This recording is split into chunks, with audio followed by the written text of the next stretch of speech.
शुक्रिया प्रियंका। बड़ी खबर इस वक्त पश्चिम बंगाल से आ रही है, जहां मतदान केंद्र पर कहा विष्णुपुर इलाका है ये, जहां वोटिंग चल रही है। पश्चिम बंगाल की 4 सीटों पर आज मतदान हो रहा है। खबर आई है कि विष्णुपुर में टीएमसी कार्यकर्ताओं ने कहा सुनी की है, मतदान केंद्र पर जाकर ये बहस हुई है। यानी फिर एक बार खबर है और ये बताया जा रहा है कि विष्णुपुर का ये खंडा घोष इलाका है, जहां पर टीएमसी के खिलाफ लोगों में नाराजगी भी है। लोगों ने नारेबाजी कर दी है क्योंकि टीएमसी के कुछ कार्यकर्ता यहाँ पर कहासुनी करने पहुंच गए थे। इसके बाद लोगों ने उन्हें जवाब दिया, उन्होंने नाराजगी जाहिर की और टीएमसी के खिलाफ नारेबाजी की।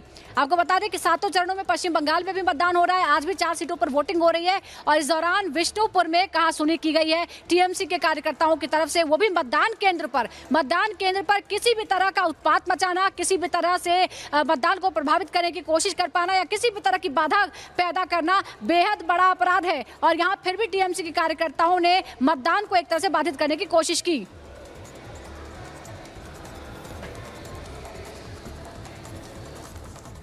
तो तस्वीरें भी हम आपको दिखाएंगे। इस वक्त हम आपको दिखा रहे हैं किस तरह से विष्णुपुर में ये घटना हुई है पश्चिम बंगाल के, जहां पर टीएमसी के कार्यकर्ता पहुंचे, कहासुनी की। और पश्चिम बंगाल में हिंसा कोई नई बात नहीं है। मिदनापुर से बड़ी खबर आ रही है, जहां टीएमसी कार्यकर्ताओं से नोकझोंक की खबर सामने आ रही है।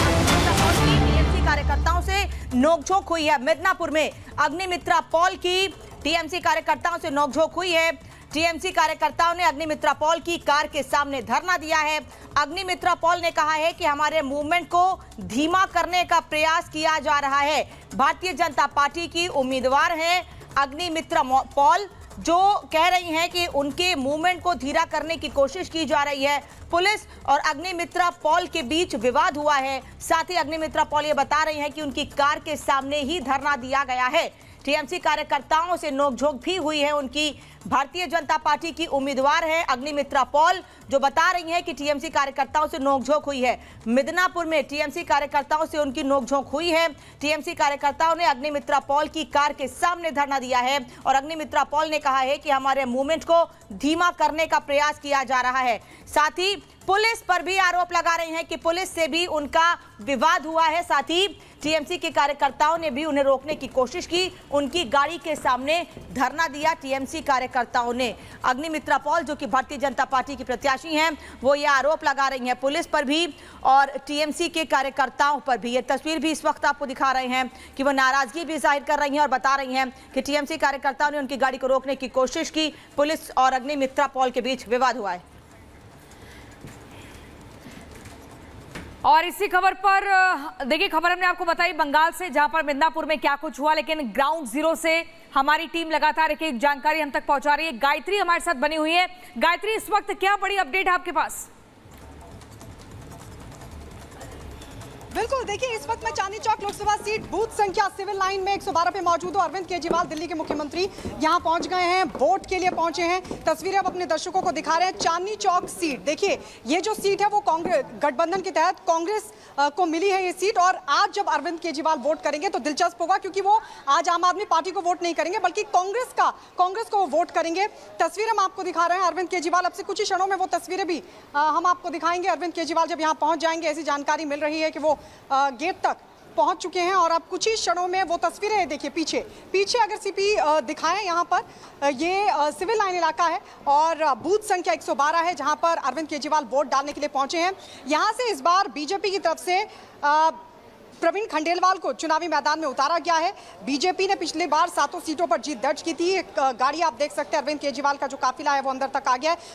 डॉक्टर हर्षवर्धन 2 बार से यहां से जीतते रहे हैं और जेपी अग्रवाल, जो कि कांग्रेस की तरफ से पिछली बार भी उतारे गए थे, उनको शिकस्त दी थी डॉक्टर हर्षवर्धन ने और इस बार भी जेपी अग्रवाल को ही उतारा गया है। लेकिन तस्वीर हम आपको दिखा रहे हैं, अरविंद केजरीवाल की जो गाड़ी है वो यहाँ पर पहुंच चुकी है। अरविंद केजरीवाल यहाँ बूथ संख्या 112 पर वोट करेंगे। इससे पहले जब हमने बीजेपी के प्रदेश अध्यक्ष वीरेंद्र सचदेवा से बातचीत की तो उन्होंने साफ तौर पर कहा कि इस बार भी जो 7 सीटें हैं वो बीजेपी के खाते में ही जाने वाली हैं।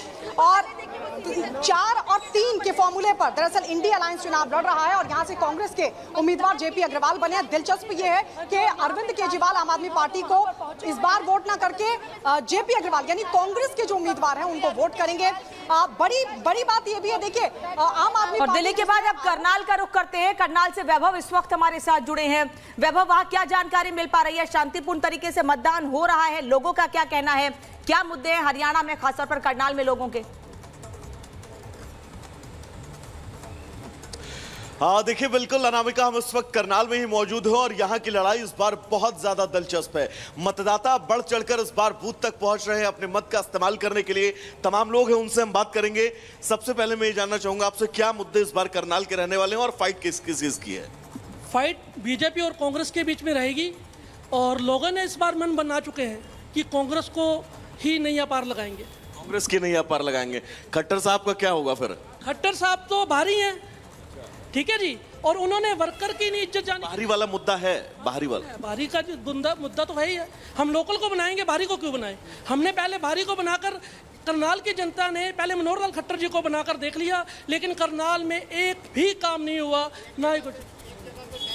अच्छा आप बताइए क्या कह रहे हैं, एक बार खड़े होइएगा जरा। एक जगह से टैलें उठाते हैं, दूसरी जगह लगाते हैं, उधर से भी पेमेंट लेते हैं, दोनों तरफ से पेमेंट लेते हैं। और 50 बेड का इनसे हॉस्पिटल नहीं बनाया गया रामनगर में, इतने सीएम आए।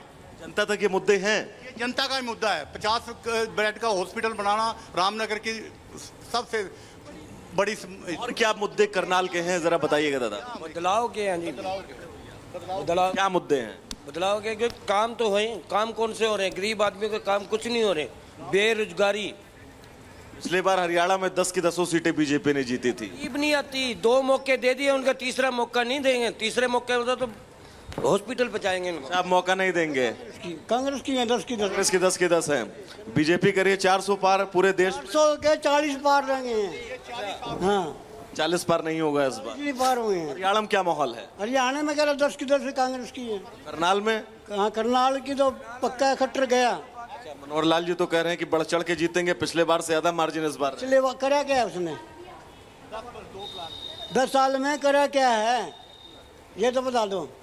भाई साहब आप बताइएगा, क्या मुद्दे इस बार करनाल के रहने वाले हैं? करनाल के मुद्दे, सबसे बड़ा मुद्दा बेरोजगारी, रोजगार, और ये जो आजकल किसी काम नहीं हुए, जनता परेशान है। एक पीपी इन्होंने पहचान पत्र के नाम से घपले किए हैं, जो राशन कार्ड काटे गए हैं, आयुष्मान घोटाला, कर्मचारी की पुरानी पेंशन बहाल ना की, कर्मचारी परेशान। तो ये पेंशन भी मुद्दा है इस बार। और सबसे अहम मुद्दा कौन सा है करनाल? पता नहीं भाई, वोट आपने डाला है? 2-3 साल से बाहर ही रह रहे हैं तो पता नहीं। कहाँ रह रहे हैं? बाहर दुबई रह रहे हैं। अच्छा दुबई रह रहे हैं। अभी वोट डालने के लिए सिर्फ आप आए? अपना वोट आपने डाल दिया है। ठीक है वैभव, वापस लौट रहे हैं आपके पास और हर तस्वीर, हर अपडेट लगातार पहुंचा रहे हैं। लेकिन लोकसभा चुनाव में अब तक क्या हुआ है ये आपको हम बता देते हैं। दरअसल एक तरफ आज छठे चरण के लिए मतदान हो रहा है, वहीं दूसरी ओर लोकसभा चुनाव में पहला चरण जिसमें 102 सीटों पर वोटिंग हुई है, 66.14% वोटिंग हुई है, और दूसरे चरण में 88 सीटों पर मतदान हुआ जिसमें 67% वोटिंग हुई है, और तीसरा चरण 93 सीटों पर मतदान हुआ है, 66% वोटिंग हुई है। चौथे चरण की बात करें तो चौथे चरण में 96 सीटों पर मतदान हुआ है और 69.16% मतदान यहां पर हुआ। इसके अलावा अगर पांचवें चरण की बात करें जो अभी पिछली बार हुआ है, इसके पहले 20 तारीख को उसमें 49 सीटों पर मतदान हुआ है, 57% वोटिंग हुई है, 49 सीटों पर वोटिंग हुई है। जबकि आज छठा चरण है जिसमें 58 सीटों पर मतदान हो रहा है और इसमें भी उत्तर प्रदेश पर सबकी नजरें हैं क्योंकि उत्तर प्रदेश की 14 सीटों पर मतदान हो रहा है। वोटिंग परसेंटेज शाम 7 बजे तक क्लियर हो जाएगा कि क्या वोटिंग परसेंटेज है।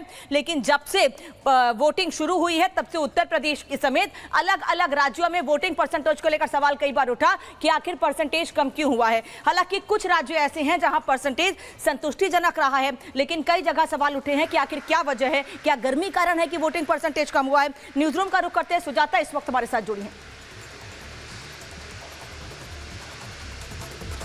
बिल्कुल, देखिए अनामिका, आपने विस्तार से बताया कि पिछले 5 चरणों में क्या हुआ। छठा चरण जारी है और इसमें हरियाणा और दिल्ली की सभी सीटों पर मतदान हो रहा है। दिल्ली में अलग अलग हिस्सों से हमारे तमाम सहयोगी जुड़े हुए हैं। दिल्ली में बीजेपी ने तमाम सीटें जीती थी 7 की 7, लेकिन 6 प्रत्याशी बदल दिए गए हैं। चांदनी चौक भी वो इलाका है जहां से डॉक्टर हर्षवर्धन, जो वरिष्ठ नेता मंत्री रह चुके हैं, उन्हें बदल दिया गया है और प्रवीण खंडेलवाल को मौका दिया गया है। मृदुल हमारे साथ जुड़े हुए हैं। मृदुल, ये देखिए, ये जो बीजेपी का ये जो फॉर्मूला है, ये स्ट्रैटेजी हिट हुई है। गुजरात हो, उत्तराखंड हो, कई प्रदेशों में हिट हुई है।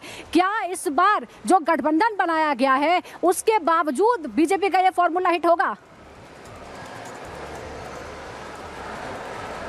बिल्कुल, देखिए सबसे बड़ा सवाल यही है और अभी जो जिक्र कर रहे थे आप, थोड़ी देर में वो तस्वीरें हम दर्शकों तक पहुंचा देंगे। अभी यहाँ पर बहुत हंगामा हुआ था दिल्ली में, जहाँ पर एक बूथ पर जो दिल्ली गेट का बूथ है वहाँ पर ईवीएम मशीन बंद हो गई थी सुजाता, और ये एक बड़ी समस्या यहाँ पर देखी जा रही है गर्मी में। अब हम बात करेंगे, कुछ लोग हमारे साथ मौजूद है। भैया, क्या लगता है आपको, गठबंधन बन गया है दिल्ली में, इस बार क्या होने वाला है? बिल्कुल मोदी जी होने वाला है। मोदी मय भारत है। दिल्ली की 7 सीट हैं, आपको ऐसा क्यों लगता है कि मोदी मय हो जाएगा? दिल्ली की 7 सीट जाएंगी और ये बीजेपी की झोली में जाएंगी। कोई इसमें संदेह हो ही नहीं सकता कि मोदी जी ने जो कार्य किया है, आज हिंदुस्तान को उन्होंने वर्ल्ड के ऊपर। ठीक है मृदुल, अभी हम चलते हैं सीधा गायत्री के पास। गायत्री ग्राउंड जीरो पर लगातार मौजूद है कि एक जानकारी पहुंचाई। गायत्री, अभी आप दिखा रही थी अरविंद केजरीवाल वहां पर पहुंच चुके हैं, क्या वोट कास्ट कर चुके हैं? क्योंकि उसके बाद ये सुनना दिलचस्प होगा कि कैसे वो अपील करते हैं वोटर से। बिल्कुल, देखिए अब से थोड़ी देर बाद हो सकता है कि वो मीडिया से बात करें, अपने परिवार के साथ, अपने माँ बाप को लेकर वो यहाँ पर पहुंचे हुए हैं। लेकिन सवाल खड़ा होता है कि इस बार जो इंडिया अलायंस है और वो बीजेपी को टक्कर देने का दावा कर रहा है, क्योंकि देखिए 2014 और 2019 दोनों के वोटिंग पैटर्न को अगर हम देखें, क्योंकि 2014 की बात करें तो 2014 में बीजेपी की तरफ से तकरीबन 46% वोट हासिल किया गया था, जो कि 2019 में बढ़कर तकरीबन 57% हो गया था। इसके अलावा अगर हम बात करें आम आदमी पार्टी और कांग्रेस की, तो कांग्रेस और आम आदमी पार्टी की तरफ से जो दोनों के अगर हम वोटिंग परसेंटेज को भी प्लस कर दें तो भी जो आंकड़ा बनता है वो बनता है 33% आम आदमी पार्टी और 15% कांग्रेस, यानी 2014 के वोटिंग पैटर्न पे दोनों के मिलाकर तकरीबन 48% वोट परसेंट बनता है। इसके अलावा 2019 का जो पैटर्न था उसमें आम आदमी पार्टी 18% और कांग्रेस 22.5%, तो कुल मिलाकर के 40% बनता है। यानी अगर ये दोनों भी अगर चुनाव लड़ रहे हैं और वोटिंग पैटर्न 2019। ठीक है गायत्री, आप लगातार बहुत ही महत्वपूर्ण जानकारी ग्राउंड जीरो से पहुंचा रही हैं पूरे आंकड़ों के साथ, लेकिन अपने दर्शकों को बता दें, जब हम दिल्ली की बात करते हैं 7 सीटों पर आज ही मतदान है। 4:3 के हिसाब से इंडी गठबंधन में सीटों का बंटवारा हुआ है, यानी कि कांग्रेस और आम आदमी पार्टी, और उनके सामने सीधी टक्कर बीजेपी से। देखना दिलचस्प होगा कितना वोट परसेंटेज होता है और किन मुद्दों पर मतदान होता है। लेकिन इसी बीच आपको ये बता दें, आज जब छठे चरण में 8 राज्यों की 58 सीटों पर मतदान हो रहा है तो वोटर्स में भी जबरदस्त उत्साह दिख रहा है। जनता की क्या राय है वो आपको दिखाते हैं।